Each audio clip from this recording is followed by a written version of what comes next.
Como é que a inteligência hormonal pode ser a nossa aliada na menopausa? Oi, eu sou a Cláudia Cotes, terapeuta da fala, e este é o terceiro episódio da 9ª temporada do Pode Valorizar. Desta vez, estou junto com a fonoaudióloga Ana Leia e nós vamos conversar com o médico Eli Berenstein. Considerando toda essa questão hormonal, essa orquestra que a gente tem ao longo do mês, não é? Como nós podemos lidar com isso de maneira que isso seja algo positivo para nós, não é? que traga benefícios, justamente. O que nós mulheres podemos fazer para que essa orquestra hormonal nos beneficie ao longo desse mês? O grande segredo, tá, e que só foi desvendado no século XX e que nós cientistas não sabíamos, e as mulheres também não sabíamos, é do funcionamento dessa orquestra.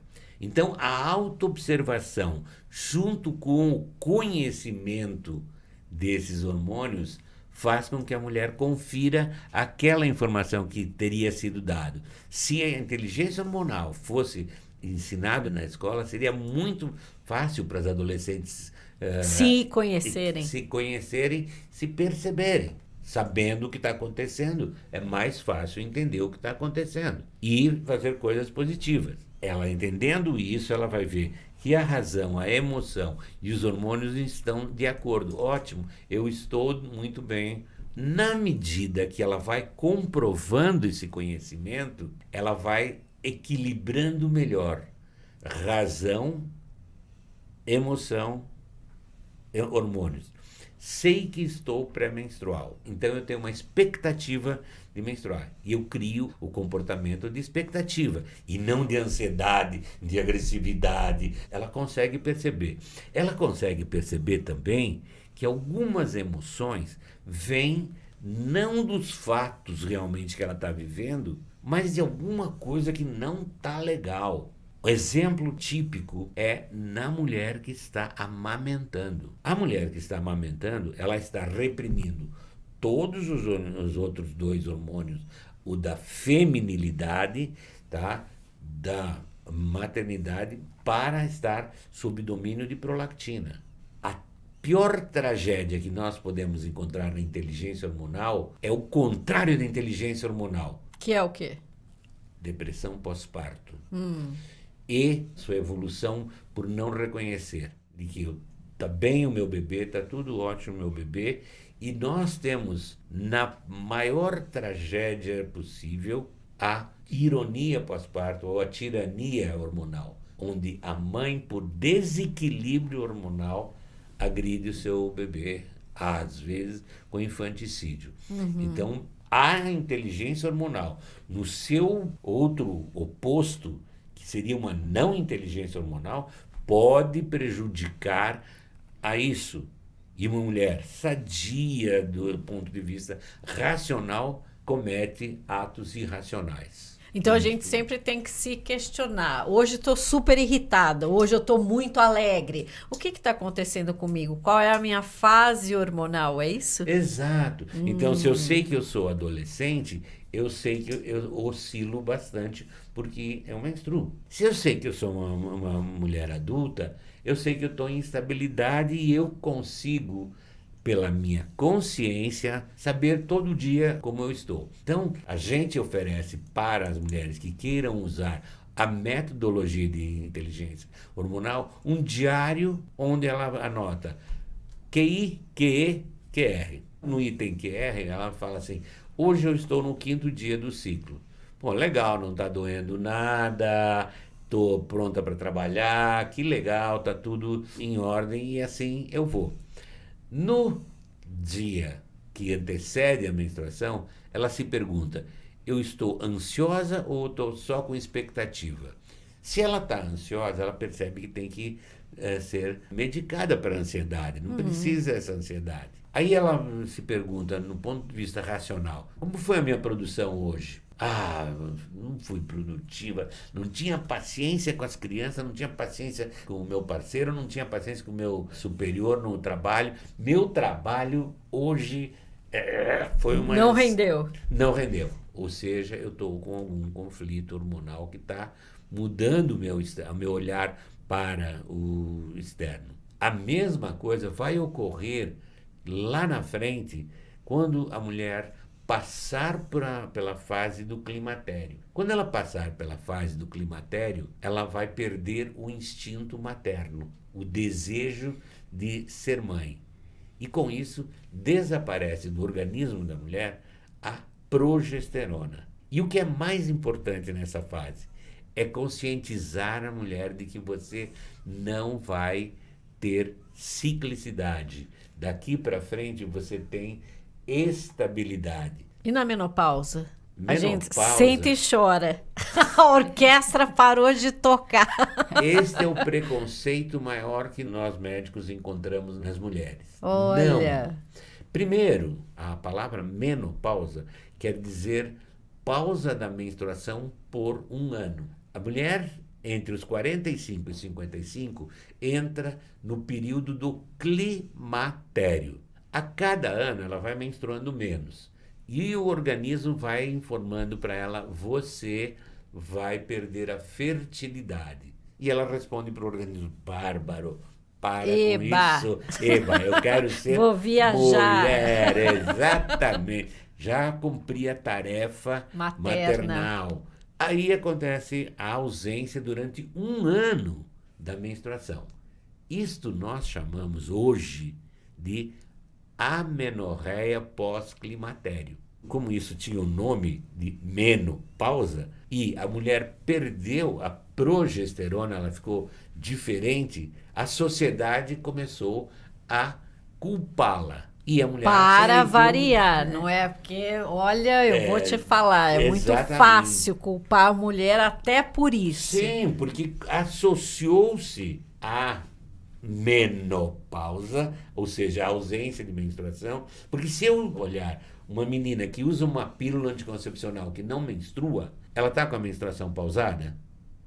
Sim. Então ela está na menopausa? Não. Neste período que antecede a menopausa, ou que acontece a menopausa, na verdade não é oba, há todo um pré-conceito, não é? De que, uau, a vida pode acabar aí.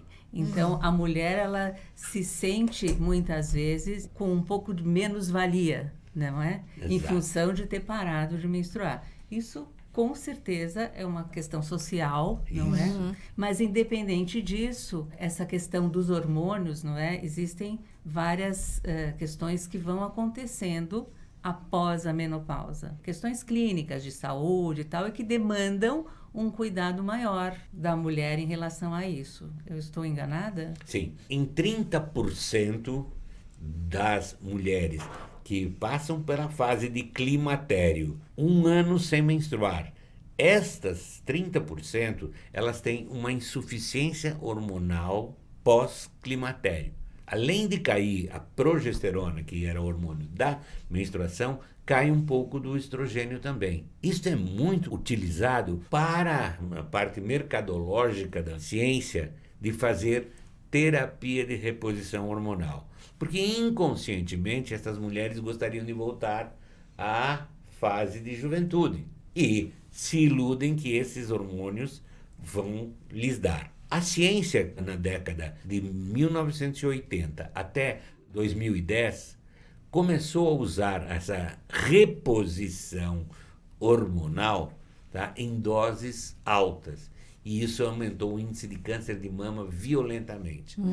2010, as estatísticas saíram mostrando para as mulheres não usa esses hormônios de forma irracional, tem que ser uma reposição de forma normal, não que te leve à juventude, mas que te seja ideal para essa fase pós-menopausa. Que te dê saúde, não Te é? dê saúde, que não te iluda. Tá? E mesmo uma outra tendência de utilização da reposição hormonal como algo obrigatório para todas as mulheres era vocês estão com testosterona baixa. Nossa, isso eu escuto bastante. Não estão? Aham. E para que você precisa de testosterona se você não tem testículos, se você não quer barba, se você não quer ser careca e não quer engrossar a voz? A não ser que você queira se masculinizar, teria uma indicação de uso de testosterona de forma abusiva, como está sendo feito hoje. Então não tem a ver eu tomar para eu ter energia? Não. Tá? A energia que você tem te faz ter uma alteração naquilo que é básico no teu cérebro. O cérebro feminino, ele é pleoaptado. O que quer dizer pleoaptado? Tá? Isso foi prêmio Nobel de medicina há 10 anos atrás. A mulher, com o cérebro dela diferente do cérebro do homem, se ela viu o plástico, ela fez uma caneta. Se ela fez uma caneta, ela pode prender o cabelo com essa caneta. Não pode prender o cabelo? Pode. Tá? Pode brincar com uma criança com a caneta? Sim. Pode pôr a caneta para sustentar isso aqui? Pleoaptado significa que a mulher vê um mesmo fato por vários ângulos. Maravilhosas. Isso aqui é uma caneta, isso aqui é para escrever. Pronto. Então, o homem tem uma visão unidirecional. A mulher tem uma pleovisão dos fatos. Essa pleovisão dos fatos pode, em um determinado momento, confundir. Mas depois que ela olha e escolhe aquilo que lhe é mais razoável, esta é a visão feminina. Então, quando a mulher hoje vê as soluções políticas do mundo, ela fala, não, a minha solução para isso não seria exatamente como a sua solução bélica, e eu, mesmo sendo política, mesmo sendo uma ativista, não consigo que a minha palavra seja tão ouvida. Esses 30% de mulheres que teriam uma baixa de estrogênio, se elas forem orientadas medicamente consciente, vão ver que elas têm fontes alimentares do estrogênio. A soja, o inhame, uma série de fontes alimentares que fazem com que as fêmeas animais não tenham climatério, não tenham menopausa, porque elas têm uma fonte alimentar de estrogênios.